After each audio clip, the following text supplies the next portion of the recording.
아멘. 좀 뜬금없는 얘기처럼 들리실 수는 있겠지만 일본은 보통 그 편의점의 왕국이라고 좀 불립니다. 일본 인구가 1억 2천 정도 되는데 2023년 기준으로 편의점이 56,700개 정도 된다고 합니다. 근데 우리나라 인구가 한 5천만 정도 조금 넘는 것 같습니다. 근데 혹시 우리나라 편의점이 어느 정도 숫자가 되는지 혹시 짐작가시겠습니까? 인구 비례로 따지면은 뭐 한 2만에서 3만 정도 있어야 정상일 것 같은데 우리나라 2023년 기준 편의점 수가 5만 5천 개입니다. 우리나라 사실 뭐 특성이라는 것들이 뭐 해서 누구 하나 잘 된다 싶으면 너도 나도 사실은 뛰어들어 나도 함께 하겠다라는 것이 좀 많이 보일 때가 있는 것 같습니다. 사실 뭐 편의점만 그런 것들이 아니라 카페를 바라보면 정말 인구 대비로 바라보면 세계에서 우리나라처럼 많은 곳이 있을까 하는 생각이 들 정도로 많은 게 우리나라인 것 같습니다.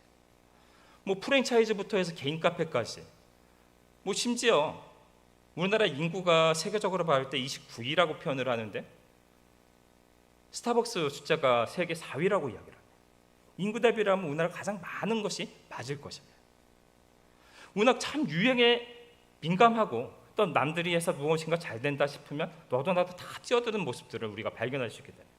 최근에 가장 핫하게 떠올랐던 아이템이 보면 탕후루라는 게 있습니다. 저는 사실은 과일을 설탕에 코팅해서 먹는다는 게 상상이 가지 않아서 저는 한 번도 먹어본 적은 없는데 그 모든 것들이 너무나 인기를 끌고 때로 SNS에서 다 인증을 하고 사람들이 들고 다시 먹고 너도 나도 창업해서 우리 뭐 저쪽 뒷골목만 해도 2개의 탕후루집이 있는 것들을 좀 발견하게 됩니다. 그런데 이렇게 다들 누구나 다 뛰어들 이 모습 속에서 살다 보면 어느 때인가 보면 나중에 뛰어든 사람들은 앞에 있는 사람들은 돈을 벌었을지 모르겠지만 나중에 뛰어든 사람들은 결국 그 경쟁에서 너무 늦게 뛰어들고 모든 사람들이 너무 많은 사람이 경쟁하는 시대 속에서 결국 망하는 쪽으로 가는 모습들을 많이 발견하게 된다는 것이죠. 우리 많은 것들이 그런 것들이 있는 것 같습니다. 뭐 치킨집이라든가 뭐 햄버거집, 뭐 떡볶이라든가 여러 가지 것들이 프랜차이즈를 통해서 이것을 당신이 하기만 하면 당신들의 뭐 부와 여러 가지 모든 것들을 해결해 줄 수 있다라고 상징하는 막 자랑하는 것들. 사람들이 그 말 듣고 많은 사람들이 들어가지만 결국 성공한 사람들은 소신 것들을 보게 된다는 것이죠. 제가 아는 사람이 지금부터 한 5년 전쯤인가요? 빵집을 하려고 준비를 좀 했었습니다. 그게 인테리어까지 해서 보통 약 3억 정도 들어간다고 얘기를 하더라고요. 그런데 그 사람이 하다 포기한 이유가 있었습니다. 그 빵집을 하면서 성공하는 사람이 실제로 돈을 버는 사람이 30%에 불과하다라고 이야기를 하는 겁니다. 근데 모든 사람들이 사실은 내가 실패할 것이라기보다는 성공한 사람들을 바라보며 나도 성공을 해보겠다는 그 마음속에서 거기 들어가는 모습들을 발견하게 된다는 것입니다. 왜 그럴까요? 이 시대가 너무나 경쟁이 치열한 시대에 살고 있기 때문입니다. 나도 그 사람들을 바라보며 나도 성공하고 싶어지고 저 사람들의 성공을 바라보면서 나도 그 사람의 성공을 따라서 나도 할 수 있다라고 여기게 되는 것입니다. 그리고 무한의 경쟁의 시대 속에서 내가 성공하고 내가 이 모든 것들 나의 미래의 삶을 내가 성공하게 이끌어 가기 위해서 내가 필요한 것들을 모든 것을 하고 싶어하는 것들이 인간의 상식이기 때문에 특히 입시생들에게서 많은 것들을 발견하게 될 때가 있습니다. 여러분들 특히 아이들을 키워보실 때 그렇지 않습니다. 뭐냐면 아이들이 어릴 때 조금 자라다 보면 내 아이가 천재 아닌가라는 생각 한 번씩은 다 해보시지 않습니까? 좀 더 자라다 보면은 아이들이 초등학생 들어가고 이제 학교 들어가기 시작하면 솔직히 말해서 내 아이 의사 만들고 싶고 변호사, 검사, 판사 만들고 싶어하는 게 우리 사실 꿈이지 않습니까? 왜요? 그것들을 그 직업을 한정된 직업 속에서 그걸 가지게 되면 아이들이 미래가 결정되고 미래가 부유해지고 미래가 행복해질 것이라고 믿기 때문입니다. 그러나 실제로는 어떤가요? 그 한정된 좋은 학교들, 한정된 직업과 한정된 그 성공의 길들을 차지하는 사람들도 있지만 대부분의 사람들은 사실은 그 사람들을 부러워하며 나의 삶의 모습들을 바라보며 낙심하는 것이 우리의 사실은 모습일 수 있다는 것입니다. 우리 이 경쟁 사회 속에서 모든 사람들이 성공을 위해서 뛰어가지만 성공한 사람들은 소수이며 사실 나머지 사람들은 내 삶의 불만족감 가운데 살아가는 것이 현실이라는 뜻입니다. 그런데 오늘 우리가 읽은 이 베데스다 연못의 사건이 사실 우리의 지금 현재의 이런 삶과 많은 부분에서 비슷한 점이 있음을 보게 됩니다. 베데스다 연못에서 어떤 사건이 있었나요? 오늘 2절, 3절, 4절 말씀을 같이 한번 좀 보도록 하겠습니다. 예루살렘에 있는 양문 곁에 히브리 말로 베데스다라는 못이 있는데 거기 행각 5이 있고 그 안에 많은 병자, 맹인, 다리 젖는 사람, 혈기 마른 사람들이 누워 물이 움직임을 기다리니 이는 천사가 가끔 못에 내려와 물을 움직이게 하는데 움직인 후에 먼저 들어가는 자는 어떤 병에 걸렸든지 낫게 되밀어라. 베데스다 이 연못은 예루살렘 성 중에 양문이라는 곳 가까운 곳에 있었다는 것입니다. 근데 여기에 특이한 현상이 벌어졌습니다. 가끔도 천사가 내려오는데 그 물을 움직일 때 누구라도 병자가 가장 먼저 들어가면 어떤 병이라도 나았다는 것입니다. 그래서 이 베데스다라는 이 이름의 뜻은 은혜의 집, 긍휼의 집, 자비의 집이라는 뜻을 가지고 있습니다. 이 이름처럼 수많은 사람들이 긍휼과 자비를 구하며 병자들이 수도 없이 그곳에서 천사가 내려오기만을 바라고 있는 모습이 바로 이 베데스다 연못의 모습이었습니다.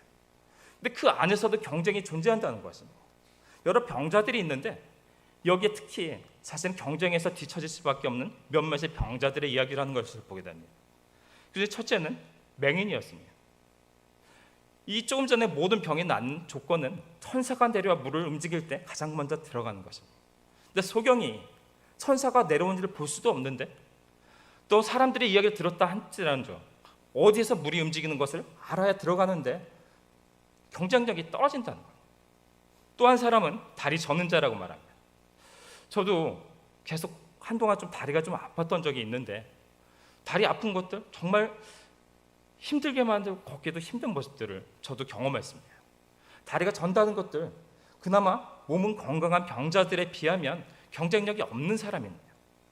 더한 사람이 사실은 있습니다. 혈기 마른 사람입니다. 혈기 마른 사람들 사실 이것은 중풍병자를 의미합니다. 중풍병자는 어떤가요? 뇌의 문제로 인해서 몸이 한쪽이 마비된 사람들입니다. 보통인 사람들도 경쟁하며 먼저 뛰어들어간 한 사람만이 그 병에 치유받는 그 와중에 중풍병자들이라고 하면 사실은 그 먼저 들어가기 가장 힘든 사람들에 속할 것입니다. 이 사람들이 어땠을까요? 어쩌다 정말 천사가 내려와 물을 움직일 때 누구 한 사람이 은혜 받고 자기의 문제를 해결하고 승리해 나가는 모습들을 발견할 수 있었을 것입니다. 근데 그 사람들은 어떨까요? 그 모습을 발견하며 처음에는 희망을 가졌을지도 모릅니다. 저렇게 내가 들어가기만 하면 내 병이 낫게 될 것이야. 나도 저런 가장 먼저 들어가는 은혜가 언젠간 오겠지. 그러나 현실은 좀 달랐습니다. 한 사람 병을 치유받고 나가고 또 여러 가지가 다시 한번 지나갈 때 나는 그 사람들을 경쟁이 되지 않았습니다. 내 앞에 분명히 저것만 하면 내가 모든 것을 할 수 있을 것만 같은데 나는 되지 않는 겁니다. 저것이 내 차례가 되지 않는 겁니다. 이것이 고통이 얼마나 심했을까요? 여러분 혹시 희망 고문이라는 얘기 들어보셨나요? 정말 될 것만 같은데 손에 잡히지 않은 그것으로 인한 고통을 이야기합니다. 제가 아는 분이 한 15년쯤 전인데 일식집을 한 적이 있어요. 그분 정말 장사가 잘 됐다는 거죠. 너무나 장사가 잘 돼서 돈이 쏟아져 들어오는 것만 같은 때가 있었습니다. 그러다 보니까 갑자기 어느 날 한 사람이 찾아왔답니다. 15년 전에 그 정도 금액이 얼마 정도일까라고 생각이 들긴 하지만 그 사람이 와서 제시를 했답니다. 이 일식집을 10억에 넘기라. 고민도 좀 됐지만 너무나 장사가 잘 되는 상황 속에서 내가 장사를 하는 것이 더 낫다는 생각을 하고서 거절하고 자기는 장사를 계속했다는 것입니다. 한동안 잘 됐는데 문제가 발생합니다. 그 건물, 자기 일식집이 있는 건물 앞에 공터가 있었는데 그 공터에 건물이 들어서 버린 겁니다. 이제 자기 일식집이 거리에서는 보이지 않게 되어버렸습니다. 한동안은 그래도 단골 손님들이 있었기 때문에 버틸 수 있었지만 시간이 지나자 하루에 손님 한 팀도 받기가 힘든 와중에 되었다는 것입니다. 그때 자기 심정을 이렇게 표현했습니다. 자기가 그 문만을 바라보면서 언제 손님이 올까? 저 때나 올까? 바라보면서 전엔 손님이 많이 왔었던 정도도 있었는데 언제 회복될 수 있지 않을까? 그 마음 희망 속에 살았다는 거죠. 심지어 그 문에 사람이 들어올 때 소리가 나도록 종을 달아놨는데 환청 속에 종소리가 들려오더라고요. 그처럼 간절하게 자기는 무엇을 희망하는데 잡히지 않고 이루어지지 않는 그 희망고문 정말 너무나 고통스러웠다는 거죠. 이 베데스다 연못가의 대부분의 사람들의 심정이 사실은 그러했을 겁니다. 자기가 들어가기만 하면 낫기는 하는데 내가 먼저 들어가지 못하는 상황입니다. 잡힐 것만 같은데 내 문제는 해결되지 않습니다. 경쟁에서 뒤처지기 때문에, 경쟁에서 나는 실패하여 나는 이기지 못하는 것입니다. 나의 육신도 아프고 이 경쟁에서 지는 이 실패감까지도 있는데 이들의 또 한 가지 고통이 있습니다. 이들의 모습이 어땠을까요? 성경에서 말씀하고 있지는 않지만 서로 간에 옆에 있는 모든 병자들은 다 같이 몸이 아파 모여있긴 하지만 내 경쟁자들이에요. 내가 이 자를 제쳐야 내가 그 물속에 먼저 들어갈 수 있는 겁니다. 혹시라도 누가 갑자기 일어나기라도 하면 혹시라도 천사가 내려왔을까? 다 주시하면서 그 옆에 사람들 쳐다보고 있었을 겁니다. 누가 혹시 화장실을 가려고 일어서서 움직이면 다 같이 일어서 혹시라도 바라보며 내가 먼저 가야 할 것이다. 서로 눈치 보며 서로가 견제하며 그 상황 속에 살고 있었을 겁니다. 그들의 모습이 어떤 것입니까? 육신이 아픕니다. 너무나 고통스럽습니다. 그러나 이 은혜의 집, 자비의 집에 누워있는 이 사람들에게 자비는 없습니다. 누구도 이를 위로하여 주지 않습니다. 그들은 오로지 서로 경쟁하며 내가 먼저 이들을 제치고 내가 성공하고 말겠다는 그 마음밖에 없는 상태로 이것에 놓여 있는 것입니다. 그런데 누구 한 사람이 바로 이 베데스다 연못가에 누워 있는 이 병자들을 찾아오셨습니다. 요한복음 5장 5절과 6절에서 이렇게 말씀합니다. 거기 38에 된 병자가 있더라. 예수께서 그 누운 것을 보시고 병이 벌써 오래된 줄 아시고 이르시되 내가 낫고자 하느냐. 예수님이 찾아오셨습니다. 이곳에 많은 병자들 가운데서도 눈에 띄는 한 사람이 있습니다. 이를 38년 된 병자 또는 38년 된 중풍병자라고 이야기합니다. 중풍병이라는 건 사실 젊은 시대에 걸리는 병은 아닙니다. 나이 들어 중풍병에 걸리는 사람이 38년을 알아왔다. 나이는 많고 노쇠하고 중풍병으로 움직이지도 못하고 사실 희망도 소망도 없는 사람이에요. 남들을 제치고 들어가 자신의 몸이 나을 거라는 희망은 전혀 없는 사람이에요. 처음엔 그런 소망을 가졌을지 모르겠지만 이제는 그 모든 소망마다 놓고 있었을 상황인 사람이에요. 그 사람 앞에 예수님이 다가와 묻습니다. 내가 낫고자 하느냐? 단순한 질문이었습니다. 병자에게 다가와 내가 낫고자 하느냐? 그의 대답은 무엇입니까? 요한복음 5장 7절에서 이렇게 말씀합니다. 병자가 대답하되 주여 물이 움직일 때 나를 못에 넣어주는 사람이 없어 내가 가는 동안에 다른 사람이 먼저 내려가나이다. 예수님이 물으신 것은 네가 병이 낫고자 하느냐라고 물으셨는데 이가 얘기하는 것은 그렇습니다. 내가 병이 낫지 못하는 이유는 저 사람들 때문입니다. 내가 저 사람보다 늦어서 물에 들어가지 못하기 때문이며 내가 들어가야 할 때 도와주는 사람이 없기 때문에 낫지 못하는 것입니다. 남의 핑계를 대고 있는 것입니다. 사실 우리의 삶의 모습이 그럴 수 있습니다. 우리가 이 세상 속에서 나는 성공하고 싶은데 성공하지 못하는 이유는 무엇입니까? 나보다 더 앞서서 저기에 나가 있어 내 성공을 방해하는 자들, 나를 도와주지 않아서 내가 성공하지 못하도록 만드는 사람들, 그 사람들로 인해서 내가 성공하지 못한다는 것과 동일한 것이죠. 이 베데스다에 누워 있는 38년 된 병자의 상황이 그런 것입니다. 그는 이렇게 말하는 겁니다. 낫고자 말하는 묻는 예수님의 말씀에 그의 안에는 온통 원망과 좌절만이 가득한 것입니다. 무엇이라고요? 저 사람들 때문에 내가 낫지 못하면 도와주는 사람이 없어서 낫지 못한다. 바로 그 상황 속에서 살아가고 있는 것입니다. 이 중풍병자의 잘못은 무엇일까요? 두 가지를 한번 좀 살펴보겠습니다. 이 베데스다 연못에 누워있는 사람들은 누구인가요? 전부 유대인들입니다. 자기는 선택받은 백성들이라고 말하는 자들입니다.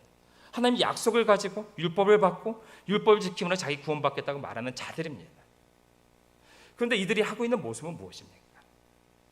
그들은 베데스다 연못가에 누워 내가 저자들을 제치고 가장 먼저 물에 들어가서 내가 구원을 받겠다, 내 병이 낫겠다, 그 상황 속에 놓여 있는 것입니다. 하나님이 이 백성들을 가르치고자 하는 것이 무엇이었을까요? 하나님께서 40년 동안 그 광야를 뺑뺑이 돌리면서 이 백성들이 무엇을 알기를 바라셨나요? 과거에는 이 백성들은 세상의 사람들과 같이 똑같이 애굽에서 살았습니다.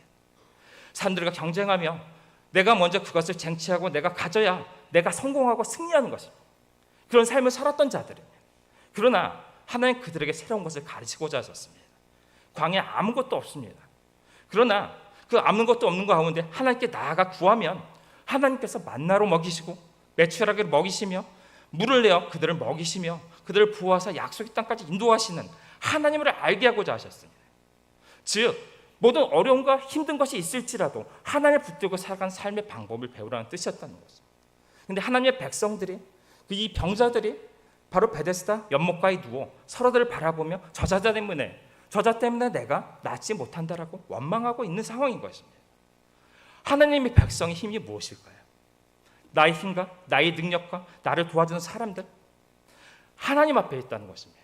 내가 하나님 앞에 구할 때 나의 필요를 채워주시고 나에게 응답하심으로 나를 약속의 땅에 이끌어 가신 하나님을 만날 때 하나님의 백성으로서 삶의 은혜가 있다라는 것입니다. 또한 그의 잘못은 무엇이었습니까? 예수님이 그 앞에 있습니다. 예수님이 그 앞에 가서 낫기를 원하냐고 물으셨습니다. 예수님이 눈앞에 있는 데서 사실 알아보지 못했습니다. 예수님이 어떤 분이십니까? 사실 이 병자들이 가장 구하는 것은 자기의 궁혈함을 받아 자신의 병이 낫는 것일 것입니다. 그런데 바로 자신들의 눈앞에 바로 은혜의 주인 되시는 예수님이 눈앞에 있는 것입니다. 모든 문제를 해결하고 자신의 문제들을 끝내주시는 바로 그 모든 주인이 자신 앞에 있었다는 것입니다. 근데 우리들에게 흔히 운영적이 가지고 있는 속성들이 있음을 보게 됩니다. 우리가 자꾸 무엇인가를 해야 돼, 무엇을 성공할 수 있다라고 생각하는 것입니다. 기도도 또한 우리가 은혜 받는 것도 마찬가지입니다. 내가 남들과의 경쟁 속에서 내가 먼저 은혜를 받아야 하고 바로 그것 속에서 내가 먼저 쟁취하고 남이 받는 것을 내가 먼저 받아야 한다는 바로 사람들과의 경쟁 속에서 이겨 내가 그것을 승리해내야만 그것을 내가 가질 수 있다라고 생각하는 것입니다. 그러나 그것이 하나님의 백성의 삶의 방식은 아니라는 것입니다. 우리가 요즘에 특히 젊은 사람들에게 많이 나오는 이야기들이 있습니다. 흑수저 금수저 논란입니다. 무엇인가요? 나와 다른 사람들이 같은 목표를 갖고 성공을 위해서 나아가는데 출발점이 다르다는 것입니다. 나는 가진 것도 없는 집안 속에서 나는 여러 가지 도와주지 못하는 사람들 속에서 나는 시작하는데 누구는 부유한 집안 속에서 많은 지원을 받으면 시작한다. 그렇기 때문에 바로 나는 모든 경쟁 속에서 가장 뒤처져 바로 저 사람들부터 내가 성공하지 못하고 살아간다라고 여기면 살아가는 것입니다. 그런데 하나님의 백성의 삶의 방식은 달라야만 합니다. 하나님은 우리에게 그 자녀들만의 특권을 주셨습니다. 요한복음 1장 12절을 바라보면 이렇게 말씀합니다. 영접하는 자, 곧 그 이름을 믿는 자들에게는 하나님의 자녀가 되는 권세를 주셨다고 말씀합니다. 그 예수님을 믿는 자들, 영접하는 자, 바로 그를 구원할 뿐만 아니라 그에게 바로 영접하는 자로서의 특권을 주신다고 말씀합니다. 그것은 무엇입니까? 기도함을 통해서 창조주, 바로 세상의 모든 것을 만드시고 모든 것이 가능하신 그분 앞에 직접 나가 구할 수 있는 권리를 우리에게 주셨다는 것입니다.